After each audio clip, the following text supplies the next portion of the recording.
जोरदार तालियों से स्वागत कीजिए।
And our college proudly holds it. Every student who walks through the door with excellence, teachers, and a supportive environment, and the commitment to the equality, learning, and the institution continue to guide students toward bright and the successful future. तो अब कार्यक्रम का शुभारंभ करते हैं। तो आइए कार्यक्रम की शुरुआत चेतना सत्र से करते हैं। मैं हमारे तृतीय वर्ष के परिशिक्षुओं को से चेतना सत्र के लिए मंच पर आमंत्रित करती हूँ। तो जोरदार तालियों के साथ उनका स्वागत करें।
अनुशासन भी अपनी लाइफ में खड़ा हो जाता है। उनका एक स्पष्टीकरण हमारी रातों की नींद उड़ा देता है और उनकी नजर उठते ही हमारी अटेंडेंस 100% हो जाती है। सर हमारे लिए केवल एक प्रशासन नहीं बल्कि एक मार्गदर्शक, एक प्रेरणा के स्रोत और एक सच्चे शिक्षक भी हैं। मैं पूरे सम्मान और उत्साह के साथ मैं आमंत्रित करने जा रही हूँ हमारे आदर्श उप प्राचार्य महोदय राजेश सर का, जिनकी शक्ति में भी स्नेह छुपा होता है, जिनकी मुस्कान छात्रों के आत्मविश्वास को बढ़ा देती है।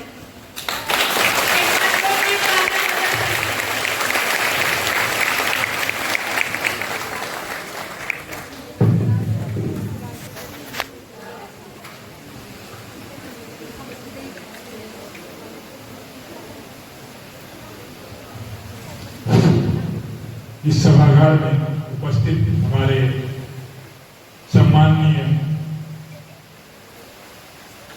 व्याख्यातागण और इस महाविद्यालय को चलाने में जितने भी कर्मी हैं, जो कि इस महाविद्यालय को एक दिशा देने में हमेशा मदद करते हैं, उनका भी स्वागत है।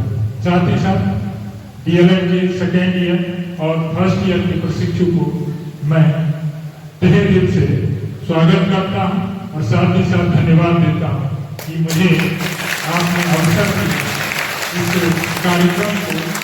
कार्यक्रम के आयोजन में बुलाया और मैं काफी खुश हूं कि आप हमारे जो महाविद्यालय की संस्कृति, उस संस्कृति को आपने एक पीढ़ी से दूसरे पीढ़ी तक ले जाने का काम किया, क्योंकि भारतीय ज्ञान परंपरा वह हमेशा है।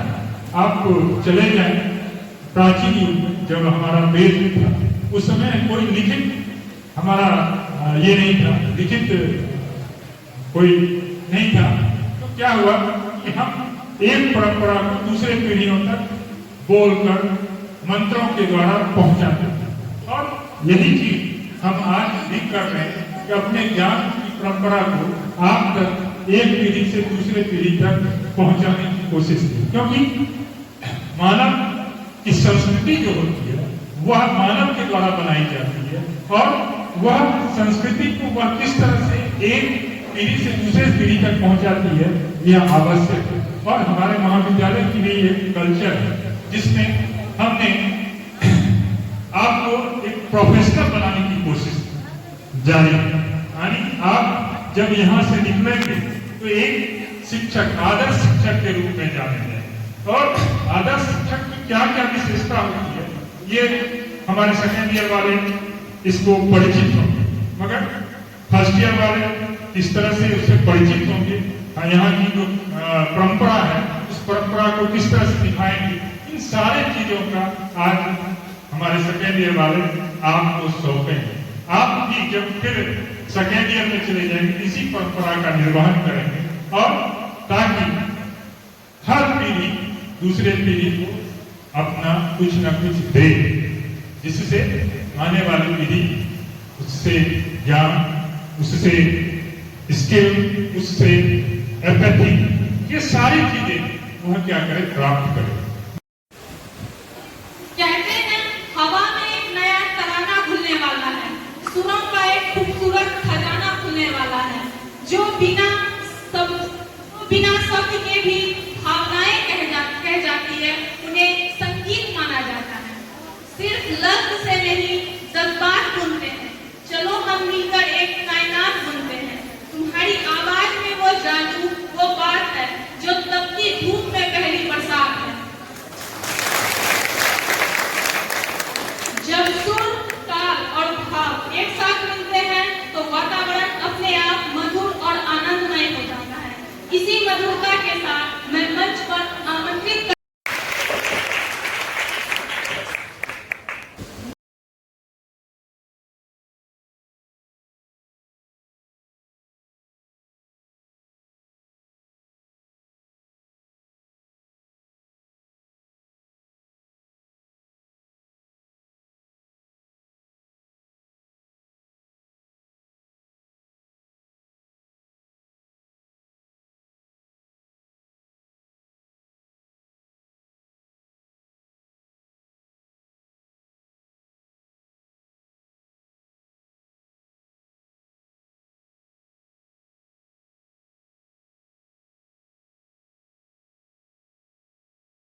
के बारे में।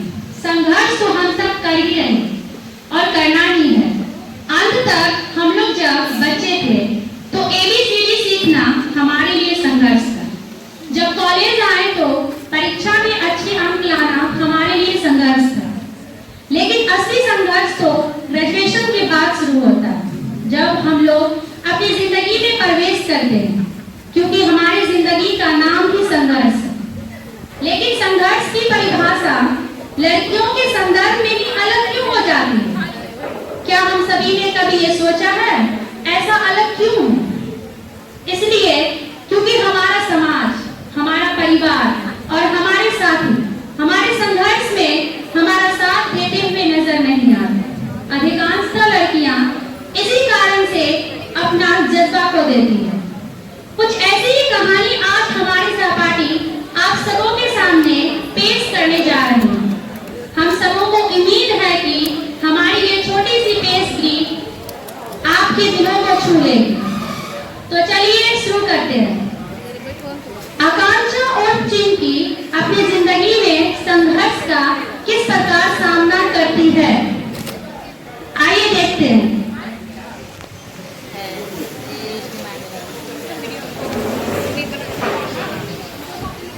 शाम के 5 बज रहे हैं। ड्राइंग रूम में पिताजी चाय पीते हुए अखबार पढ़ रहे हैं। इधर माँ परेशान होकर इधर उधर टहल रही है।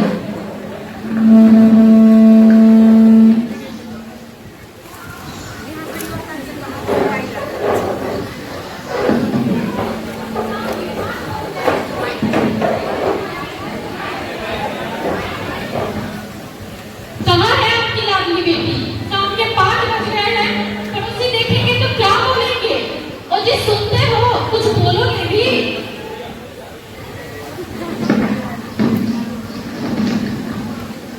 ओहो भाग्यवान, क्यों परेशान हो रही हो? वो किसी काम में फंस गई होगी, आती होगी। आगे दो से बताती हूँ मैं आज। माँ, पिताजी, मुझे आप लोगों को कुछ बताना है। कहाँ थी तुम अभी तक और इतनी देर क्यों हो गई? माँ, पिताजी, आज हमारे कॉलेज में सेमिनार था। दिल्ली से बैठकर आए हुए थे और पता है इसमें क्या था? हम लड़कियों के करियर डिजाइनिंग प्रोग्राम के बारे में बताया गया। अभी ये क्या बोला है भाई? सिक्योरिटी। माँ, इसमें हम लड़कियों के उज्जवल भविष्य के बारे में बताया जाएगा। माँ, मुझे वो करना है। कोई जरूरत नहीं है, जा जाके काम कर और चाय बना के ला मेरे लिए। पढ़ाई करेगी लड़की।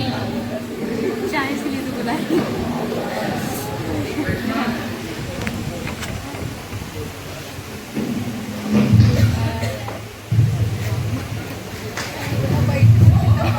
माँ, मैं फर्स्ट आ गया। तू आ गया? किसमें फर्स्ट आया? माँ, मैं बाइक चलाने वाली वीडियो गेम में फर्स्ट आया। चलो, किसी तो फर्स्ट आया मेरा बेटा। सीरियल देख। चलिए, आप क्या कर रही हैं यहाँ पे? बैठो बेटा, बैठो।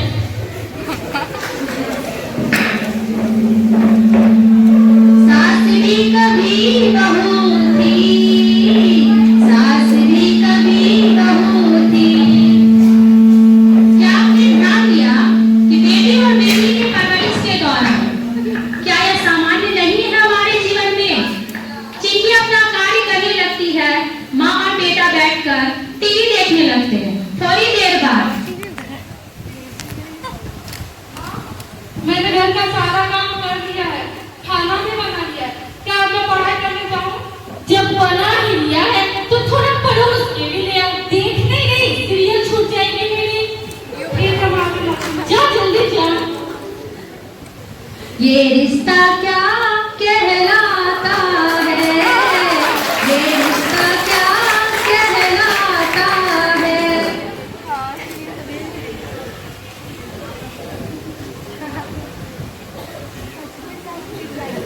ये रिश्ता क्या कहलाता है, ये रिश्ता क्या कहलाता है।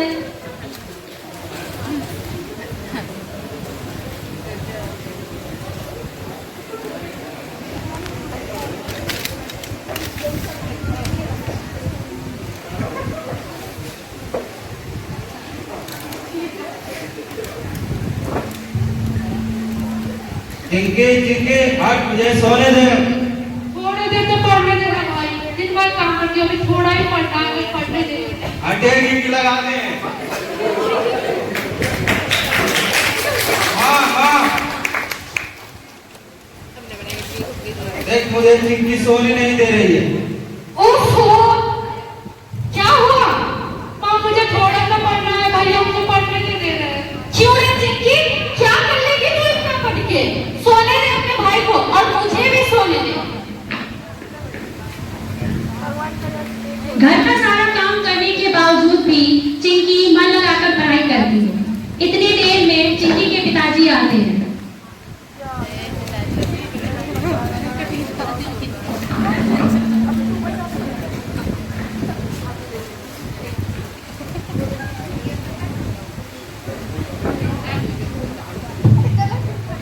चिंकी बेटा, जी पिताजी, कैसी पढ़ाई चल रही है तुम्हारी? पढ़ाई तो अच्छी चल रही है पिताजी। ठीक है बेटा, अच्छे से पढ़ाई करना। ये लो बेटा कुछ पैसे, माँ को मत बताना। ठीक है। इस प्रकार दूसरे दिन चिंकी हर मुश्किलों का सामना करते हुए अपनी पढ़ाई में आगे बढ़ रही है। इसी बीच उसकी जिंदगी में एक बहुत बड़ी तूफान आती है। आइए वो क्या है देखते हैं।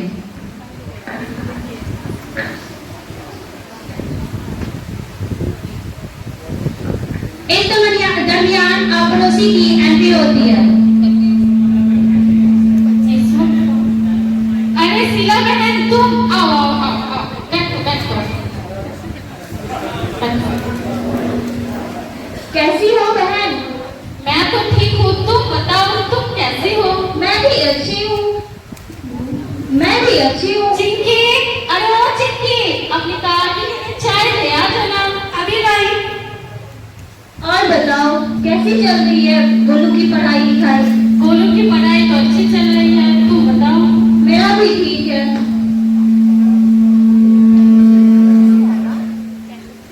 आपके नजर में कोई लड़का हो चिंकी के लिए तो बताइएगा। मेरे नजर में एक बहुत ही अच्छा लड़का है। गवर्नमेंट जॉब भी है, खेती बाड़ी, बहुत अमीर लड़का है।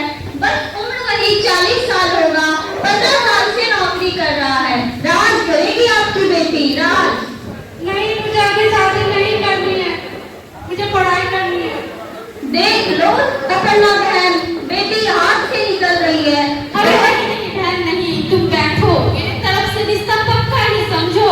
ठीक है बहन, ताकि देख लो आसमान पे चली है बेटी, कहीं नीचे उतारना मुश्किल ना हो जाए। अरे नहीं नहीं, रिश्ता पक्का है। अब इस प्रकार आखिरकार चिंकी के माता पिता चिंकी की शादी करवा ही देते हैं। अब चिंकी के शादी के पूरे 2 साल हो चुके हैं। अब आगे देखते हैं क्या होता है। अब गोलू का एग्जाम भी चल रहा है।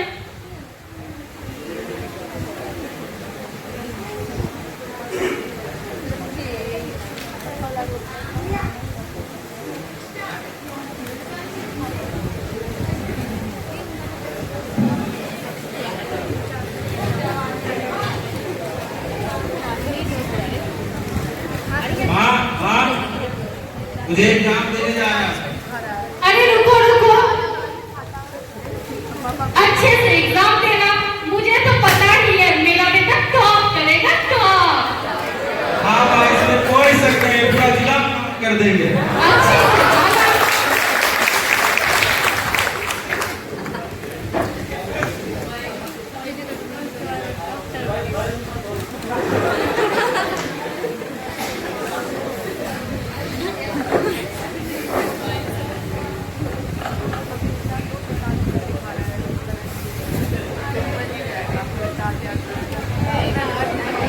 हाँ माँ, मैं एग्जाम देकर आ गया। अरे मेरा बेटा तुम आ गया, कैसा था क्वेश्चन? एकदम एग्जाम अच्छा गया, वहाँ सारे प्रश्न का उत्तर धड़ाधड़ दे दिए। क्वेश्चन क्या था ये तो बता। क्वेश्चन देख लो। पहला कि बिहार का मुख्यमंत्री कौन है? अच्छा, कौन है? नरेंद्र धोती।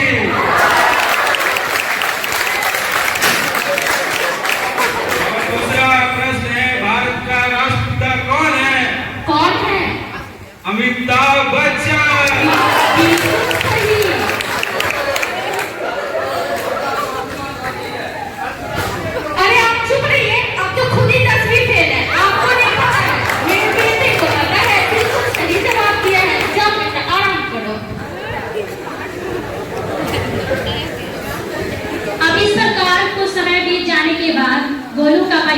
परिणाम आने वाला है। आगे देखते हैं क्या होता है।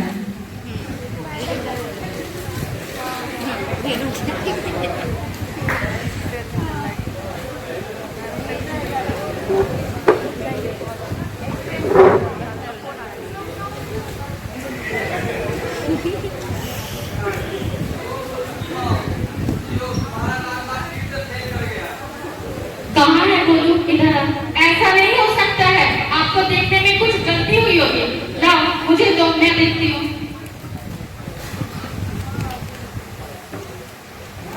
माँ क्या हो गया?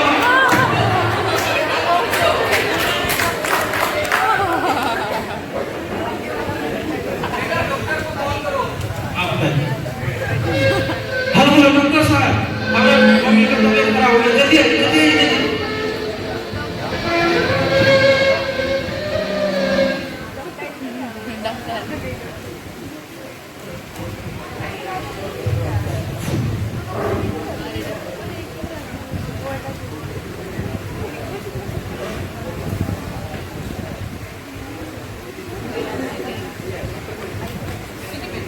इनकी कंडीशन तो बहुत क्रिटिकल है। अगर इनमें ऑपरेशन नहीं हुआ तो इनकी जान भी जा सकती है। आप ऐसे कहेंगे जान दीजिए, हमें ऑपरेशन करना होगा। करीबन 5 लाख रुपए।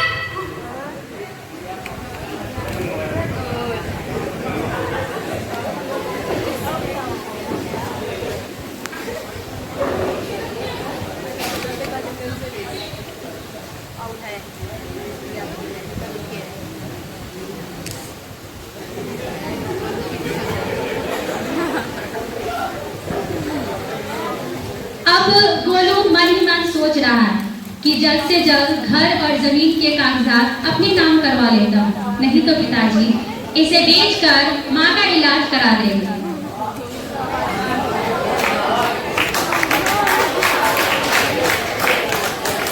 माँ इस पे कम लगा। मुझे देखने से पहले अब लगा अभी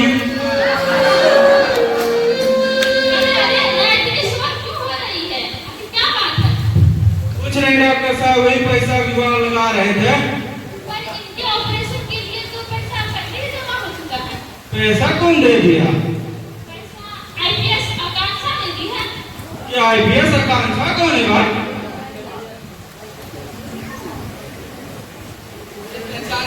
ये हमारी बेटी जिंदगी है, जिनको तुमने कभी साथ नहीं किया, जिनको तुमने कभी भी हमेशा रुकावट किया, ये अब तुम्हारे सहारा बन गई है।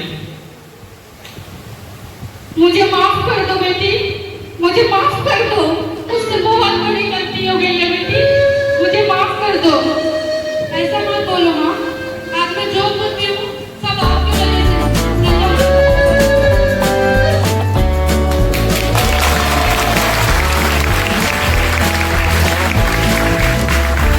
इस प्रकार आकांक्षा की माँ अर्पणा को समझ आ गया कि बेटा मुझसे कुछ नहीं होता।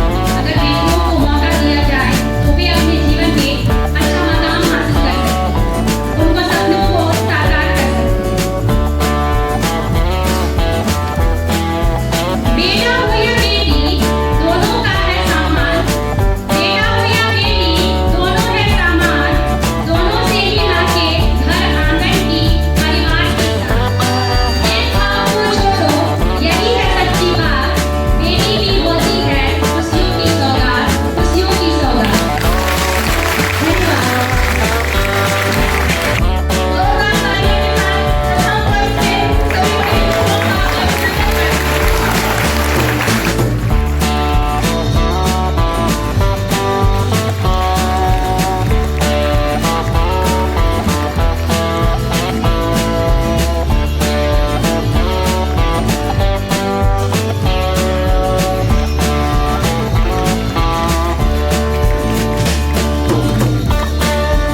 सबसे महत्वपूर्ण भूमिका हमारे प्राचार्य महोदय, उप प्राचार्य महोदय, हमारे सम्मानित सभी विख्यातागण की रही है, जिनके मार्गदर्शन और आशीर्वाद से यह कार्यक्रम इतना सुंदर और यादगार बना। मैं तहे दिल से धन्यवाद देना चाहूंगी हमारे सभी सम्मानित शिक्षकगण, कार्यक्रम में भाग लेने वाले सभी प्रतिभागी, हमारे नए साथियों को एक बार फिर से दिल से बधाई। आज आपने जो ऊर्जा और उत्साह दिखाया और यहाँ उपस्थित हमारे सभी प्रिय साथियों, दर्शकों एवं हमारे सभी कार्यक्रम आयोजक, जिनकी उपस्थिति और सहयोग से कार्यक्रम सचमुच यादगार बन गया है। अंत में बस मैं यही कहना चाहूंगी, कॉलेज की जिंदगी एक किताब की तरह होती है और आज आपने इसके पहले पन्ने पे ही कदम रखा है। उम्मीद है कि आगे के सारे पन्ने खुशियों, सीख और सफलता से भरे हो। इसी के साथ मैं इस सुंदर प्रोग्राम का समापन करती हूँ। आप सभी का बहुत बहुत धन्यवाद।